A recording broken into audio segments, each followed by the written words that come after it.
എരഞ്ഞോളിയിൽ bomb പൊട്ടി വൃദ്ധൻ മരിച്ച സംഭവത്തെ പരിഹസിച്ച് KPCC അധ്യക്ഷൻ കെ സുധാകരൻ മരിച്ചത് വൃദ്ധനല്ലേ, ചെറുപ്പക്കാരനല്ലല്ലോ എന്നായിരുന്നു സുധാകരന്റെ പരിഹാസം. ആഭ്യന്തര വകുപ്പിനെതിരെ രൂക്ഷ വിമർശനവുമായി വടകര നിയുക്ത MP ഷാഫി പറമ്പിലും രംഗത്തെത്തി. ഇടതുപക്ഷം ബോംബിന്റെ പക്ഷമല്ല, ആശയത്തിന്റെ പക്ഷമാണെന്ന് CPI സംസ്ഥാന സെക്രട്ടറി ബിനോയ് വിശ്വവും പ്രതികരിച്ചു. എരഞ്ഞോളിയിൽ തേങ്ങ പൊറുക്കാൻ പോയ വയോധികൻ ബോംബ് പൊട്ടി മരിച്ചതിൽ കെ സുധാകരൻ MPയുടെ പരിഹാസം.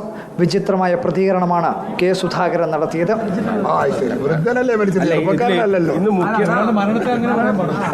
തന്റെ ഇടവും ബലവും നിന്ന നിരവധി പേർ ബോംബാക്രമണത്തിൽ കൊല്ലപ്പെട്ടിട്ടുണ്ട് എന്ന് പറയാറുള്ള കെ സുധാകരൻ നിരപരാധിയായ വയോധികന്റെ മരണത്തോടുള്ള പരിഹാസം യോജിക്കാത്ത പ്രതികരണമാണ്.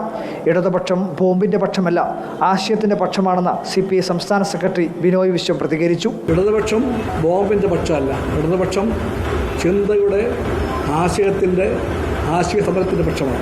ബോംബ് നിർമ്മാണവും സ്ഫോടനവും തുടർക്കഥയാവുന്നത് ആഭ്യന്തര വകുപ്പിന്റെ സമ്പൂർണ്ണ പരാജയമാണ് വ്യക്തമാക്കുന്നതെന്ന് Shafi Parambil MP.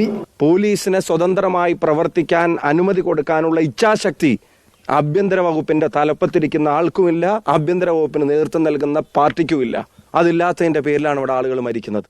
Police reporter, Kannur. ആര് ചെയ്തതാണെങ്കിൽ